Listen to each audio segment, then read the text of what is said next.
আসসালামু আলাইকুম। আজকে আমরা আলোচনা করব অত্যন্ত ইম্পর্টেন্ট একটা টেন্স, প্রেজেন্ট পারফেক্ট টেন্সকে নিয়ে। প্রেজেন্ট পারফেক্ট টেন্সের মানে হচ্ছে যে কোনো কাজ কিছুক্ষণ আগে শেষ হয়েছে বা একটু আগে শেষ হয়েছে কিন্তু ফলাফলটা এখনও বর্তমানে আছে, এরকম হলে আমরা প্রেজেন্ট পারফেক্ট টেন্স হিসেবে বলে থাকি। চিনার উপায় কি? বাংলা বাক্যের ক্রিয়াপদের শেষে ইয়াসি, ইয়াসি, ইয়াসি বা ইয়েসে, ইয়েসো, ইয়েসেন ইত্যাদি থাকবে। যেমন আমি কাজ করেছি, আমি ফুটবল খেলেছি, আমি নদীতে সাঁতার কেটেছি।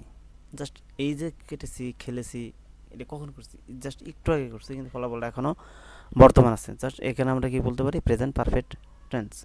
গঠন হিসেবে কি বলতে পারি? Subject plus have has plus ভার্বের পাস্ট পার্টিসিপল ফর্ম হ্যাভিং ভার্বের থ্রি প্লাস অবজেক্ট। যেমন ধরুন, Pari has swum in the river. Pari নদীতে সাঁতার কাটেছে। কখন কাটছে? কিছুক্ষণ আগে কাটছে। I have read a book. আমি একটি বই পড়েছি। কখন পড়ছি? একটু আগে। জাস্ট ফলাফল এখনও রয়েছে, সেজন্য এটি প্রেজেন্ট পারফেক্ট টেন্স। কোনো একটা সেন্টেন্সের ভিতরে বা সেন্টেন্সের মধ্যে যদি just, just now, already, yet, never, ever, lately and recently, বিশেষ করে এই রিসেন্টলি কথাটা ম্যাক্সিমাম ক্ষেত্রেই এই রিসেন্টলি কথাটা থাকে। বিশেষ করে রাইট ফ্রম দ্য ভার্বের ক্ষেত্রেও এই রিসেন্টলি কথাটা ব্যাপক মানে ব্যবহার করা হয়। জাস্ট এই ধরনের অ্যাডভার্বগুলো থাকলে আমরা বুঝে নিব যে এটা একটা present perfect tense. Present perfect টেন্সের নেগেটিভ সেন্সটা কি? যেমন subject plus haves, not plus plus past participle form মানে ভার্ব থ্রি প্লাস অবজেক্ট। এখন হচ্ছে আমরা সাবজেক্ট অক্সিলিয়ারি ভার্ব হিসেবে হ্যাজ এবং হ্যাভ, এটা আমরা কখন ইউজ করব? যদি থার্ড পার্সন সিঙ্গুলার সাবজেক্ট যদি থার্ড পার্সন সিঙ্গুলার নাম্বার হয়, সেক্ষেত্রে আমরা হ্যাজ হ্যাজ ইউজ করব, আর অন্য সব ক্ষেত্রে আমরা হ্যাভ ইউজ করব। যেমন আই হ্যাভ ইটেন পেনানা, আমি কলা খেয়েছি। কখন খেয়েছি? আমি I have not eaten banana, আমি কলা খাইনি। He has not caught fish in the river, সে নদীতে মাছ ধরিনি। You have not read a book, read a story book, তুমি একটা বই, গল্পের বই পড়োনি। ঠিক প্রেজেন্ট পারফেক্ট টেন্সের ক্ষেত্রে, ইন্টারোগেটিভ সেন্সের ক্ষেত্রে সাবজেক্ট হ্যাভেস।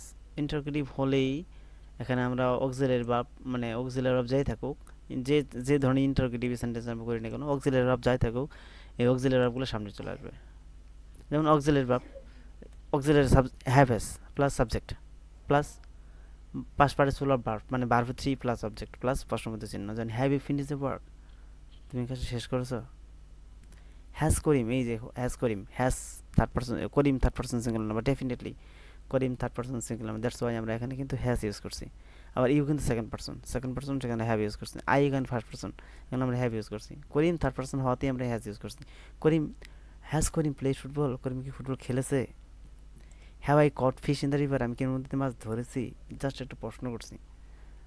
আবার প্রেজেন্ট পারফেক্ট টেন্সের নেগেটিভ প্লাস ইন্টারোগেটিভ সেন্সে গেলে বলে হ্যাজ হ্যাভ এস সাবজেক্ট হিসেবে থাকবে, সাবজেক্টের আগে থাকবেই plus subject plus not plus past participle form of verb, ভার্বের পাস্ট পার্টিসিপল ফর্ম থাকবে প্লাস সাবজেক্ট প্লাস প্রশ্নবোধক চিহ্ন। যেন have you not finish the work, তুমি কি নদীতে মাছ ধরনি?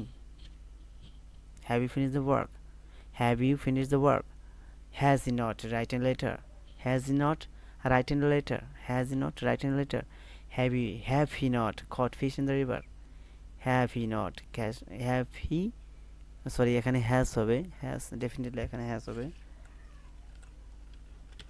Has he not caught fish in the river, has he third person, that's why এখানে ডেফিনেটলি এখানে হ্যাজ হবে।